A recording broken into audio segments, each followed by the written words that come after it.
It's pretty sad to see something with so much promise be handled so poorly, a roller coaster of stress that did not have to be. This is the story of Sekai Project via the Root Double Kickstarter, a story that, while ultimately in the big picture was a success, shows the glaring flaws of an entire process. A painstakingly difficult process, even when it shouldn't have been.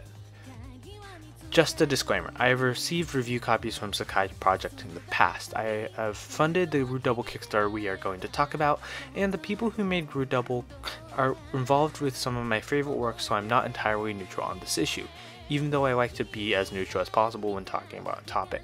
Sorry about that, and thank you in advance. In July of 2015, during the convention known as Anime Expo, the visual novel publisher Sekai Project announced a highly regarded but relatively obscure sci-fi visual novel called Root Double Before Crime After Days, which would be translated and localized for the English-speaking world by Lemencia Translations. To anyone who knows the people involved with this, one could not help but get excited. The game was helmed by the director of Ever 17 The Out of Infinity, a much-loved visual novel that is relatively influential in the Western visual novel community, and is the spiritual predecessor to the Zero Escape series, visual novels that are proclaimed to be some of the best games of all time. The translation group, Lemencia, is one that is dedicated to translating sci-fi visual novels, and its members have worked on games from the Infinity series as well as the very popular visual novel Steins Gate. Everyone involved in the project brings excitement, except for the most important part of the puzzle, Sekai Project. Sekai Project is a really important part of the visual novel community, but that importance does not come without a cost. As I mentioned in my 2015's Importance for Visual Novels in the West video, Sekai Project essentially took the visual novel market, which was essentially non-existent, and kickstarted it. But that was the big picture look at the situation. While they are a force that greatly improved how visual novels are considered in the West, it has not been smooth sailing for them. As time has gone past, it has been shown that even though they started all and consistently bring over great visual novels, the way they do it, primarily through the Kickstarters, have not been smooth at all. They have a really bad habit of putting new Kickstarters out constantly, to the dismay of fans, which, unlike many people like to believe, is probably not detrimental to the progress of other visual novels, because Sekai Project pretty much has separate teams for every project. They have a fair amount of Kickstarters that were poorly managed and poorly advertised that barely make it to its goal or fail, like the Narkisu or Magical Boy Kickstarter respectively. They run into what seems like a never-ending amount of controversy or issues during the Kickstarter process, even if they're doing fine financially, like the Rasaya Dakimura and box art issues, and even when the Kickstarters themselves have no problems, they've had countless issues delivering what they promised to people. A few examples are the many Vita versions they promised, or whole Kickstarters themselves, with the game World End Economica being the biggest sticking point to many. It's been consistently delayed time and time again since its Kickstarter mid-2014, and the last update we've gotten didn't really tell us much, telling us they've translated a whole 3% in the month of January, and they got a new translator again. Add this all up and it tells you a message of failure. Sekai Project has a bunch of issues, and they aren't running the Kickstarters that well. They've been consistently screwing it up, and this really agitates and alienates people in the community. Their actions are pretty much guaranteed that you'll come across a dose of hostility thrown around about pretty much anything related to themselves. Even Root Double, a game that's had almost unanimous praise, gets bashed because it's being published by Sekai Project, with people saying things like, "Hope they fail so Sekai Project learns how to finish what they have before starting anything else," and "Such a scummy company, Dovak is a sociopath." While the statements may be harsh and some may attribute it to trolling, the worst part about the story is that most of them are completely justified, as Sekai Project has once again screwed up something they participated in. If you ask me, the way that this game's Kickstarter has been run is best described as a train almost getting into a train wreck, but then narrowly avoiding it at the last minute. This Kickstarter has its fair bit of problems, nearly all of them because of Sekai Project's handling of the Kickstarter. First of all, they put the pre-fundia page up during December. Then, during the whole month before the Kickstarter came up, they proceeded to ignore pretty much every suggestion and criticism for the Kickstarter that was passed over to them. While this may seem minor, Nearly every future issue about the Kickstarter was mentioned here, and so they essentially pushed all of the issues forward. They let all of them stick into the Kickstarter itself when they could have been dealt with beforehand, like the Kiga did with the removal of alternative controversy they had. Second, they released Root Double's Kickstarter right next to another visual novel Kickstarter, Libra, which, because Libra has been doing so much better than Root Double, has led to a whole set of controversy that has nearly everyone questioning Sekai Project's competence, at least early on in this Kickstarter. Side tangent here, this probably didn't affect Root Double's Kickstarter too much, as they have completely different demographics, just FYI for those concerned. Third, they failed to advertise or fix anyone's issues until they realized there was no way they would have hit their goal unless they gave it a last minute push, which they did by flooding the Kickstarter with new tiers, new pricing, etc. Fourth, they put the Kickstarter way too close to launch. It's so close that many people, including myself, felt that it pretty much was a worthless endeavor because the game is coming out anyways. Well, at least it feels like it. For your information, the game was already translated before the Kickstarter rolled out. The Kickstarter began in early January, and the game is due for launch in March of this year, meaning in a month. And fifth and last but not least, early on, the Kickstarter felt like a statistical improbability unless they did a drastic change in the middle of it. Why do I say this? Let's look at the numbers. For a visual novel, the Root Double Kickstarter was asking for a fair bit of money. $135,000 to be exact.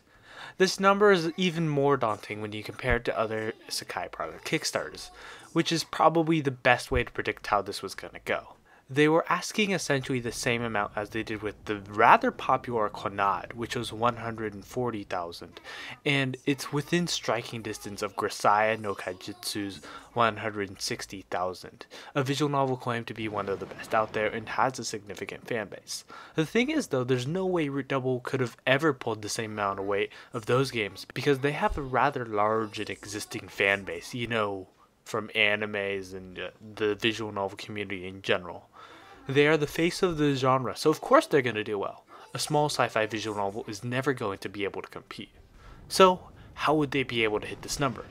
When you look at the track record of Sekai Project Kickstarters of works that do not have large pre-existing fan bases, their Kickstarters usually get around 1,500 people, give or take a few hundred people. Given this number, this means that they expected about $90 per person, but there's no way they'd hit the average unless they had good upper tiers.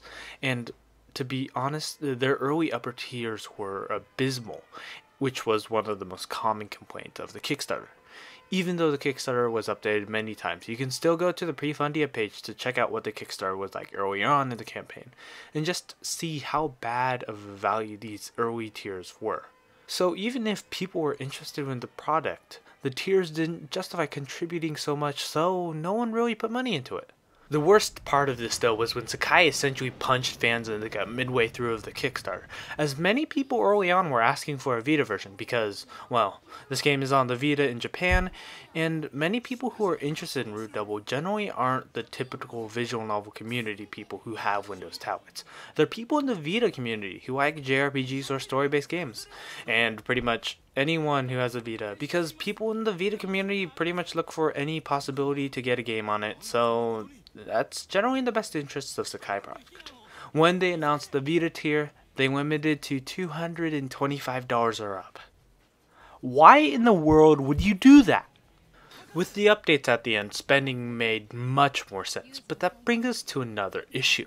Why were they frantically updating it at the end in the first place? Why not just put the effort into preparing it at the beginning of the Kickstarter and save up all the stress? Honestly, I don't know, but if I had to make an educated guess, I'd say it was because Sekai didn't care enough, acting like a failing student until they realized they weren't going to pass the class, so they had to rush to do as well as possible.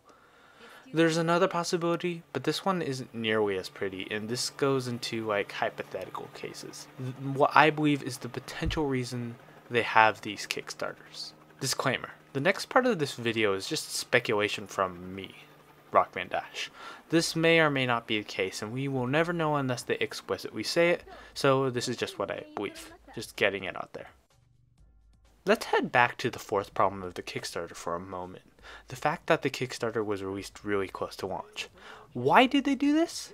If the game was already finished translating it, couldn't they just release the game? I believe it's due to the very nature of the visual novel community that made it popular. Sekai Project announces a lot of projects, and when you think about how niche the genre is, one must wonder how they stay afloat, and how they manage to afford to keep publishing these visual novels. If an expensive visual novel fails, they would be in a world of trouble. I believe they ran this Kickstarter not because they necessarily needed the money, which of course would always be nice, but because they have little confidence that this game would recuperate the costs to publish it. When you look at works that were kickstarted and the ones that were just published regularly, the ones published regularly are visual novels that are low risk. They are either small visual novels that were so cheap that budget really wasn't an issue, or visual novels that have a larger fan base and were probably easy and cheaper to license, so they could easily recuperate their costs, with games like Planetarian and Jisenjo no Mao as examples. Given this, I believe that Sekai kickstarted Root Double because they wanted to balance their budget before they released the work, to guarantee that this game would be profitable.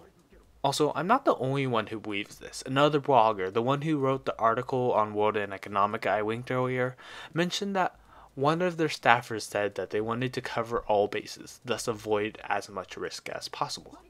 Which is understandable, but isn't the greatest of deal to us, the consumer. You may not think that this is a big deal as they run a business, but this means, along with being incompetent, they are also anti-consumer, making you buy the game before it comes out or never even giving it to you. Their business model isn't sustainable because if they take a hit because they need to guarantee every sale, they're screwed. And to top it all off, they're abusing Kickstarter like hell, treating it as a glorified pre-ordering system. And this is all really anti-consumer, and pretty horrible to me, as I think sales should determine how a game should do, not a Kickstarter. And the fact that they use Kickstarters in general for this purpose isn't the greatest of news to me.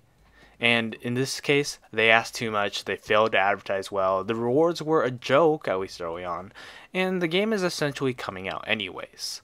There's a laundry list of issues with Sekai Project and the way they handle things that make it hard to justify supporting things that people love, and that's really a shame, because if you love something and you want to support something, you shouldn't have to deal with such a horrible company to go through. I personally still back the Kickstarter, given that some of the people involved with this worked on some of my favorite works.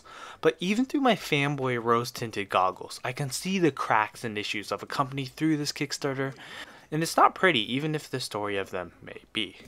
From the surface, they may seem perfectly fine, but the more you look in, the more deficiencies you see, and that's not a pretty sight. This has been Rockmadash, signing off.